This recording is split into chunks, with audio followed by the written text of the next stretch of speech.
Lej, takole zgleda pogled iz tretje vrste. Kar orang, ne? Kar si v enem orang private jetu.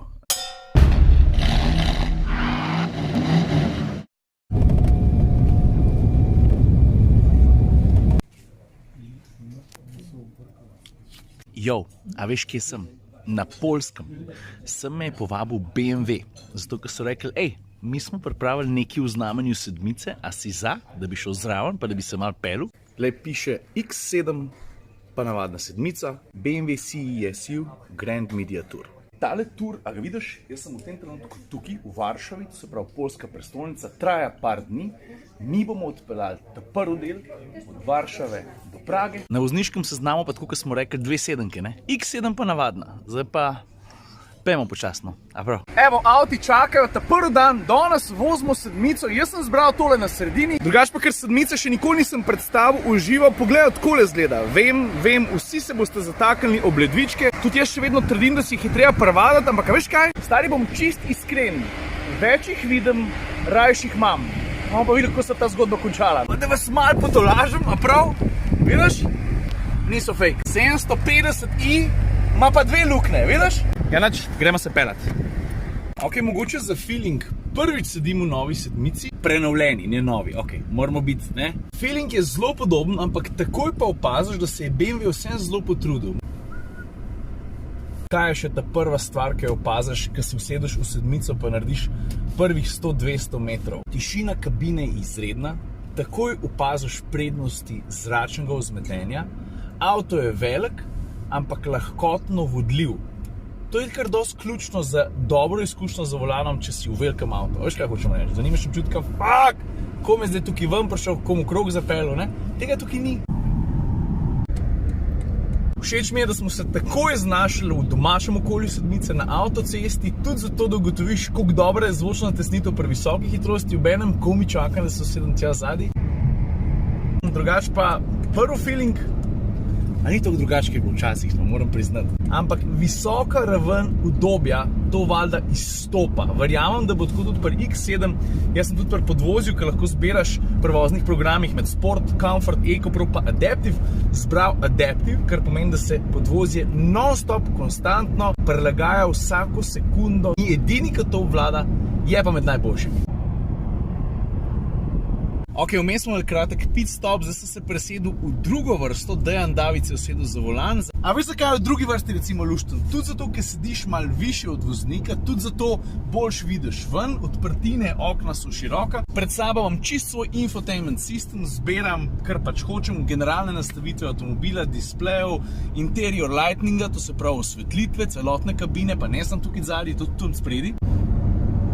Kar se pa prostora tiče, lej, bom dal telefon malo nadol, to je običajna sedmica. Prostora za noge ni ogromen, no ampak kdor je pa malo večji, pa rab več placa, bo valjda razmišljal o ta podaljšani izvedbi. Pa valjda vam tukaj zraven tu stale sredinski naslon, kjer je noter tablica, v tem primeru se vidi, da so verjetno avtomobili predserijski, tablica je polna enih nalepk, sicer dela. A ja, pa spodob se, da bi pokazal deloven prostor voznika, pa kako izgleda armaturna plošča. Vidiš, arhitekturno se ta avto nekaj dosti spremenil, kar se tiče barvnega kombota, zgori črna, pa potem nekaj lesa, pa tale rjava, ki je zelo popularna, meni se ta kombinacija zdi posrečena. Po sami kakovosti ambienta besed ne bom zgubil, materiali so top, tudi tale recimo sredinski greben se mi zdi, da je ful lepo prešit, tak top detajl, ne samo zgledati, tudi za pošlatati, lej to. Evo, o tem govorim.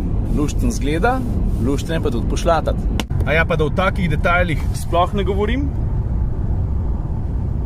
Evo, če te pa konkretno zanima, kako tale vmesnik zgleda, zelo preprost, na levi strani imaš digitalni izbirnik za medija, gremo nazaj, navigacija, pa potem nastavitve avtomobila, pa kaj na koncu?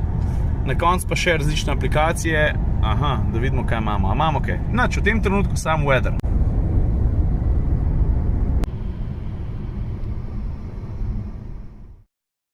No tako, zdaj smo pa prešaltali na drug dan, smo tukaj sred poljskega podeželja, tamle zadaj so avtomobili, danes je na vrsti X7, ampak preden pokažem ta avto, pa preden gremo en krog. Lej, to, jaz bi to imel. A vidiš, kjer je tole? Lej, ti bom dal za prebrati. M2 Competition. Jaz sem ta avto že pelil. Veš, kako se to pele? Ok, gremo naprej. Evo ga, X7, a začnemo kar pri merah. Ta avto je dolg 5 metrov 15 centimetrov. Kdo so zdaj tekmeci? Mercedes GLS, jaz sem nekje videl zapisan tudi Land Rover Discovery, ja, po dolžini to gotov, ampak po feelingu v kabini to pa ne. In ker je avto tako ogromen, bo valjda en glavnih adutov X7, ki je prostor. Mislim, medosna je dolga 3,1 metra. Zdaj, kar se tehnološke naprednosti tiče, to pa veš, kako je, ne? BMW-ji, vsi sodobni, povzemajo stvari en od drugega. In zdaj, če zelo poenostavim, pa nič ne kompliciram, X7 povzema tehnologijo, ki jo imate recimo tudi že X5, pa trojka, pa konec koncev zdaj pa v prenovi sedmica. To pravzaprav pomeni, da je avto izjemno pameten, da zna ene par res hudih trikov, tudi recimo tisto foro, ne, če se voziš nekje v mestu, pa je malo taka smotana ulica, pa v enem trenutku treba iti rikvrt, zato ker se naprej ne da, ni problema, si je avto sam zapomnil zadnjih 50 metrov poti in pa sam odpelje, reče, I got this, ni problema. Če se jaz ne motim, ti reguliraš sam bremzo pa gas, on pa z volančkom vrti, pa greste tako lepo rikvrt. Mislim, takole lepo rikvrc. Imam ključe, začnemo kar s kufrom. Aha, vidiš dvodelno odpiranje. Najprej se odpre ta zgornji del, pa če hočeš, odpreš še ta spodnjega. V tem trenutku je postavljenih vseh 7 zicov, kar pomeni, da nisem ziher, če dost placa, da sem noter spravimo 2 letalske kovčka. Lahko pa probamo. V bistvu ne, pozab, gre. Zato, ker gre en sem v levo, ta drug pa sem na desno. Ja. Lej, takole izgledata sprednja sedeža, armaturna plošča pa voznikov delovni prostor. Valjda si vse skupaj takoj prepoznal. Cel avto se dere BMW X5 in s tem ni nič narobe, pravzaprav je to velika prednost, zato ker X5 je kar orank avto. Drugač pa tale sredinski greben je zanimiv, čak ti pokažem. Nadejmo pogledati, kaj imamo tukaj. Tukaj so nastavitve podvozja, Adaptive Eco Pro Comfort Sport, to dobro poznamo. Pa tukaj vidim, da imamo stikalo za prilagajanje višine vozila. Pol je na vrst pa še tale famozna prestavna ročica s kristala. Ok, s sprednjim delom se pravi že dobro poznamo, gremo še malo nazaj. Zato, ker v drugi vrsti vidiš, so pa sedeži malo drugačno narejeni. Ločena sta, zgledata zelo komfortna, praktično tako kot sprednja. Placa ni ekstremno velik, ampak ga je pa več kot dovolj, sploh v luft. Pa polštrčki, te so full fine.